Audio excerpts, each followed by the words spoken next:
I was a bit skeptical when Konami announced a remake of Metal Gear Solid 3 Snake Eater way back in May of 2023.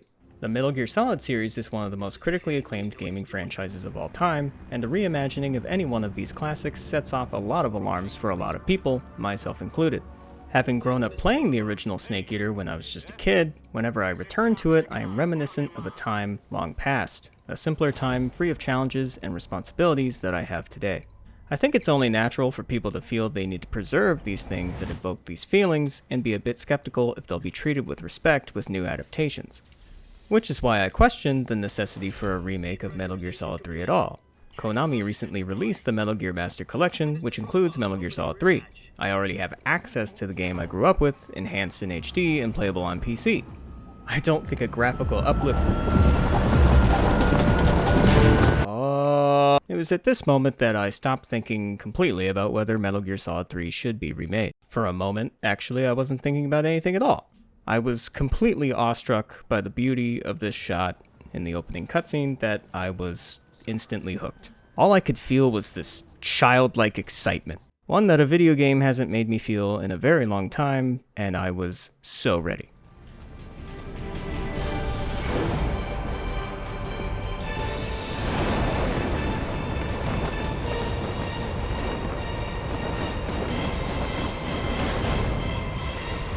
Metal Gear Solid Delta Snake Eater is my ideal kind of remake, taking the original Snake Eater and plopping it into a brand new graphical engine alongside a host of needed modernizations and quality of life improvements. The environments and level design are exactly the same as before, but with the new graphical fidelity, they look absolutely stunning. The cutscenes are faithfully recreated shot for shot, with the same motion capture data and voice acting as the original. The only thing they've touched is adding more detail to the facial expressions and lip syncing, and they look pretty good. Everything here feels like a love letter to fans and does a great job at respecting Kojima's vision. God, I love Ocelot in this game. While the level design may be the same, how you navigate these environments has been completely overhauled. It's somewhere between the original Snake Eater and Metal Gear Solid 5. There's much more fluidity between your movements in Delta, and there are animation transitions that didn't exist in the original. The newly added crouch walk is probably the best addition. Freeze. In the original, there was only running and crawling, with no in-between, save for a very confusing crouch stance that makes you think you can crouch walk, but if you try to move, Snake transitions to a crawl, and it's just... It was clunky even when the game first released, so suffice to say, it's very much appreciated here. One of my favorite movement quirks in Metal Gear Solid 5 is here too, where if you slowly tilt the left stick to move as slow as possible and transition to a crawl, Snake will do so very slowly and very sneaky. There are other subtle additions too, like how Snake will reposition a body to face the correct way before you pick them up, or how Snake can change direction when transitioning from a crouch to a crawl. And don't even get me started on the new CQC animations.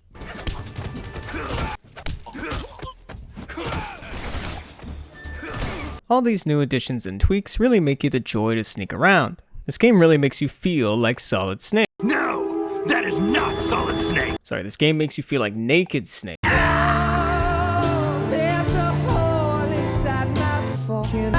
But what's really cool about Delta is that the charm of the original is still very much intact. It still feels video gamey, if that makes sense. Switching to first person still instantly repositions Snake to face the camera, just like the original. All the cartoony Metal Gear effects are still here and somehow still work really well despite the graphical overhaul. The box is just as silly and ridiculous as it used to be.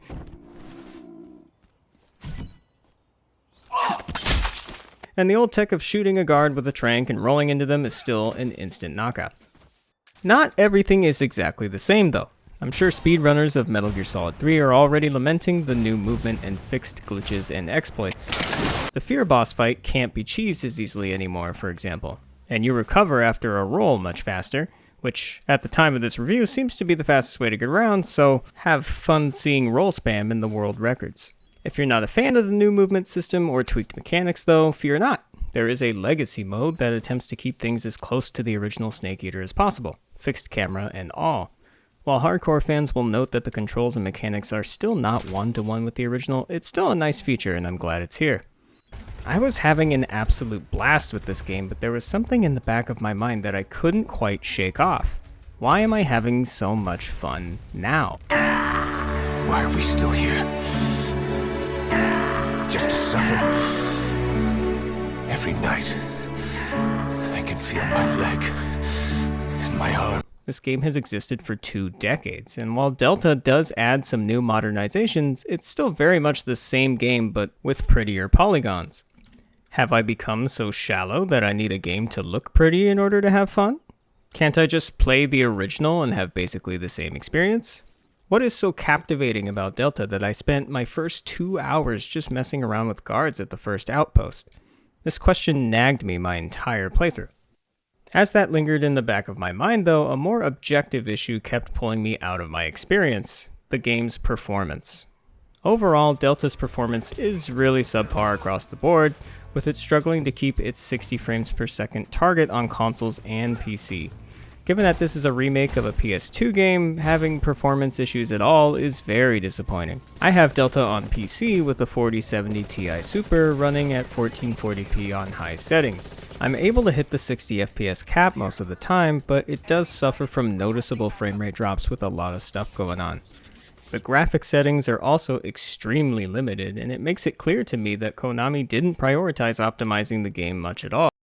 There's also a very strange audio splicing that happens in a few lines of dialogue. Your available weapons will be displayed in a list on the screen. It confirmed that the voice actors did record new lines for some, so I don't understand what the excuse is here. 2024 will be Godzilla's 70th birthday. These issues keep MetalGearSolidDelta Snake Eater from being the perfect remake. It's so frustratingly close that it honestly makes the issues stand out more to me. Like a dead pixel on a monitor that you only notice because you know it's there. I'm sure a patch will do something to address the performance, and modders are already hard at work trying to optimize the game on PC, but we'll just have to wait and see. As the credits came rolling, I still could not get this question out of my mind though. What is it about Delta that works so well at drawing me in? Is it purely nostalgia? Is it because game look pretty? Are the modernizations and quality of life changes really that big of a difference maker? Trying to find an answer to this, I had a conversation with a good friend who's a bigger Metal Gear fan than I, and something he said really opened my eyes that I'll paraphrase for you here. Fans of the original game have a unique perspective with remakes as they get to see something they cherish in a new light. Like restoring an old car, some people love the new polish that highlights its features, while others prefer the familiar rust that tells its story. Either way though, the car isn't forgotten. The shinier remake may appeal to newcomers, but it also gives longtime fans a unique experience to enjoy their favorite ride all over again with a fresh coat of paint. I think my friend very profoundly answered my question. Although I was initially skeptical, MetalGearSolidDelta took a nostalgic experience for me, polished it up, and handed me the keys. It's a very unique perspective indeed, and while Delta isn't perfect by any means, it gives new players a chance to experience, and for me, re-experience, one of gaming's most cherished classics. That's it. That's the stance.